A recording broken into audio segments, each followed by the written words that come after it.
दोस्तों मान लो अगर आपकी शादी नहीं हो रही हो और आपकी शादी अगर हो जाए और एक ऐसी लड़की से हो जाए जो आपकी रातों रात ज़िंदगी बर्बाद करके चली जाए, तो आप क्या करेंगे।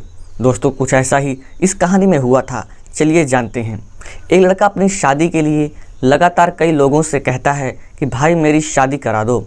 जब लगातार ये शादी के लिए कहता था तो एक दिन एक दुल्हन मिल जाती है, लेकिन जिस तरह से दुल्हन मिलती है यह तय किया जाता है कि यह शादी जो होगी वह सादगी के साथ होगी। शादी हो जाती है और मंदिर में शादी होती है, दोनों मिलते हैं और सुहाग रात भी मनाते हैं।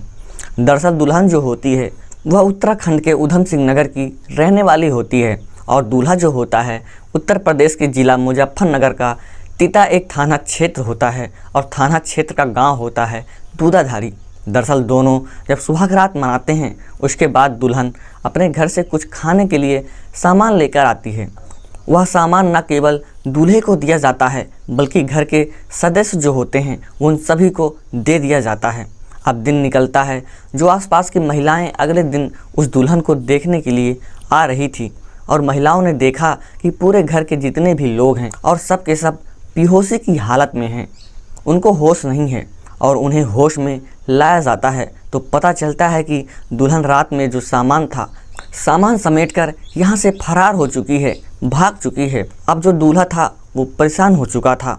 आसपास के लोग कहते हैं कि तुम्हें थाने जाना चाहिए और थाने जाने के बाद इसकी मामले की FIR दर्ज करानी चाहिए।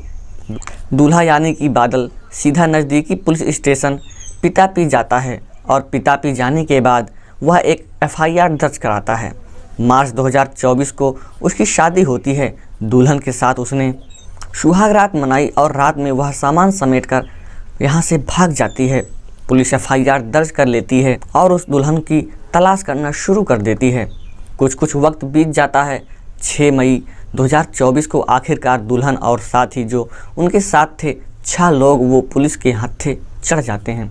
पुलिस उन्हें गिरफ्तार करके जब लेकर आती है तो उसके बाद सभी का मेडिकल परीक्षण कराया जाता है। दरअसल जब किसी को जेल भेजा जाता है संबंधित धाराओं में तो उनका मेडिकल परीक्षण ज़रूर करा दिया जाता है, ये देखने के लिए कि कितना स्वस्थ है और कितना अस्वस्थ है। जब मेडिकल रिपोर्ट आती है तो मेडिकल रिपोर्ट देखने के बाद पुलिस वालों की आंखें खुली की खुली रह जाती हैं। उसके बाद दूल्हे को बुलाया जाता है। उससे कहा जाता है कि एक बार दुल्हन को देखो, क्या सचमुच तुमने इसी दुल्हन के साथ सुहाग रात मनाई थी। तो दूल्हा कहता है जी, मैं बिल्कुल पक्के दावे के साथ कह सकता हूँ कि मैंने इसी के साथ सुहाग रात मनाई थी। पुलिस वाले मेडिकल रिपोर्ट देखने के बाद एक बार कुछ चाहते भी थे कि ना बताया जाए, लेकिन बताने वाली बात थी, छुपाने वाला उसमें कुछ था नहीं। दरअसल दुल्हन जो होती है वो एड्स की बीमारी से पीड़ित थी। अब यह बात जब दूल्हे को पता चलती है तो उसके पैरों तले ज़मीन खिसक जाती है। वो सोचने पर मजबूर हो जाता है कि आखिरकार करें तो करें क्या। पहले से उसकी शादी नहीं हो रही थी, शादी भी हुई तो एक ऐसी महिला से जो कि एड्स से पीड़ित होती है। और इसके बाद दुल्हन जेल जाती है और उसके जो साथी होते हैं, बाकी 5 या 6 लोग जितने भी थे वो सब के सब जेल चले जाते हैं। तो मुजफ्फरनगर के जो जेलर साहब होते हैं उस दुल्हन से बातचीत कर रहे थे और दुल्हन से पूछते हैं कि तुमने ऐसी कितनी शादियां की हैं, शादी करने के बाद तुमने कितने दूल्हों को लूटा है। तो दुल्हन कहती है जी मैंने हाल फिलहाल में 5 दूल्हों को लूटा है। एक तरफ खबर छप जाती है कि इस दुल्हन को एड्स की बीमारी है, दूसरी तरफ यह जेल से खबर आती है कि उसने 5 और दूल्हों के साथ ऐसे ही सुहाग रात मनाई है। यानी कि जो अपनी अंदर की बीमारी है, हो सकता है कि किसी दूल्हे को भी इसने परोस दी हो। अब पुलिस वालों को जैसे ही जानकारी पता चलती है, पुलिस वालों की भी नींद खराब हो जाती है। पुलिस वालों ने उन दूल्हों को तलाश करना शुरू कर दिया जिससे उसने शादी की थी। जहाँ तक भी खबर फैलती है उस लुटेरी दुल्हन की चर्चा होना शुरू हो जाती है और जो उसके साथी 6 लोग होते हैं उनको भी नहीं जानकारी थी कि उस दुल्हन को एड्स जैसा गंभीर बीमारी है।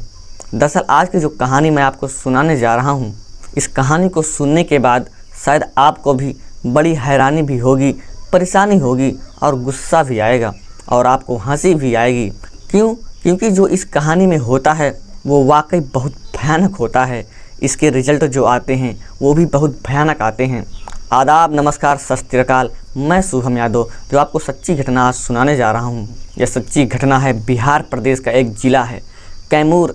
दरअसल बात कर रहा हूँ 20 जनवरी साल 2020 की। पटना से चलकर बबुआ को जाने वाली एक इंटरसिटी एक्सप्रेस 20 जनवरी 2020 की रात की लगभग 11:30 बजे के आसपास की यह बात है। रास्ते में एक कुदरा नाम का एक रेलवे स्टेशन लगता है।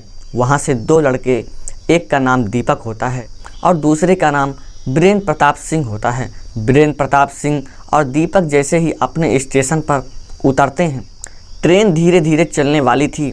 इसी बीच में दीपक ने वीरेंद्र से कहा कि एक बोगी में मैंने ऐसा देखा है कि उसमें सिर्फ एक ही महिला बैठी हुई है। अब जैसे ही यह बात दीपक सुनता है, उसने कहा कि मुझे तो यकीन नहीं हो रहा। उसने कहा, यकीन की क्या बात है, अभी भागकर पकड़ लेते हैं। उन्होंने ट्रेन के साथ रफ्तार पकड़ना शुरू किया। दौड़कर वो उसी बोगी में पहुंच जाते हैं जिस बोगी में एक अकेली महिला बैठी हुई थी। अब देखते क्या हैं कि आगे की बोगी हो चाहे पीछे की बोगी हो, मुश्किल से मुश्किल 1 या 2 मुसाफिर ही उसमें बैठे थे। कुल मिलाकर वो उस बोगी में बैठ जाते हैं और उस महिला को देखते हैं और देखने के बाद उस महिला की तरफ देखते ही उनकी नीयत खराब हो जाती है। दीपक और वीरेंद्र ने प्लानिंग किया कि क्यों ना इसके साथ कुछ किया जाए और उस महिला को छेड़ना शुरू कर देते हैं। और जब उस महिला ने विरोध किया तो उन्होंने उसको मारना पीटना शुरू कर दिया। उन्होंने कहा कि शोर मचाने की कोशिश मत करना, अगर शोर मचाने की कोशिश करोगी तो तुम्हें गाड़ी से नीचे फेंक दिया जाएगा। वो महिला डर जाती है, सोच में पड़ जाती है कि आखिरकार करा जाए तो क्या करा जाए। उस बोगी के जितने भी दरवाजे थे उन्होंने बंद कर दिया था, खिड़कियों को भी गिरा दिया जाता है। अब उसके बाद यहाँ से जो अगला स्टेशन होता है वह भाखुड़ा होता है, जो लगभग 20 किलोमीटर की दूरी के आसपास होता है। जैसे जैसे ट्रेन चल रही थी वैसे वैसे वो दोनों बारी बारी से उस महिला के साथ बलात्कार कर रहे थे।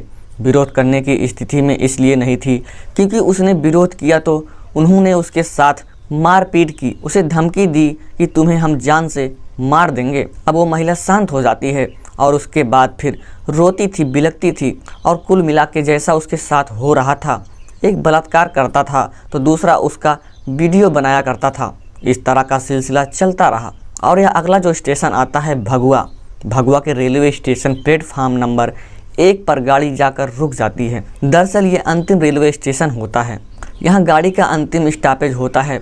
यहाँ से फिर अगले दिन के लिए गाड़ी फिर बन के चलने वाली थी। अब सीआरपीएफ की जिम्मेदारी होती है कि जब ट्रेन आकर रुकती है तो उनकी जिम्मेदारी यह होती है कि वो जाकर प्रत्येक बोगी, प्रत्येक डिब्बे में जाकर देखते हैं कि कोई ऐसा मुसाफिर तो नहीं है, किसी की आंख तो नहीं लग गई है, सो तो नहीं गया है। क्योंकि रात के लगभग 12 बजे के आसपास का वक्त हो चला था। वो एक एक डिब्बे को इस तरह से देखते हुए जा रहे थे। जो कोई रुका हुआ था तो उसे यहाँ से कह रहे थे कि यहाँ से आप जाओ। तभी उनकी नज़र पहुँचती है एक ऐसी बोगी पर जहाँ से चीखने और चिल्लाने की आवाज़ें आ रही थी। अब जो एक महिला कांस्टेबल होती है, एक पुरुष कांस्टेबल होता है, साथ ही एक दरोगा होता है, विजय शंकर तिवारी। वो तीनों दौड़ते हुए जाते हैं और दौड़ने के बाद उसी बोगी की तरफ पहुंच जाते हैं। अब क्योंकि अंदर जाने की कोशिश कर रहे थे तो दरवाजे बंद थे। अब तीनों पुलिस वाले थोड़ा परेशान हो जाते हैं, तुरंत ही झांक के देखते हैं और आवाज़ लगाई जाती है कि हम पुलिस वाले हैं, तुम जो कोई भी हो, जैसी भी हो, शांत हो जाओ, नहीं तो अंजाम अच्छा नहीं होगा।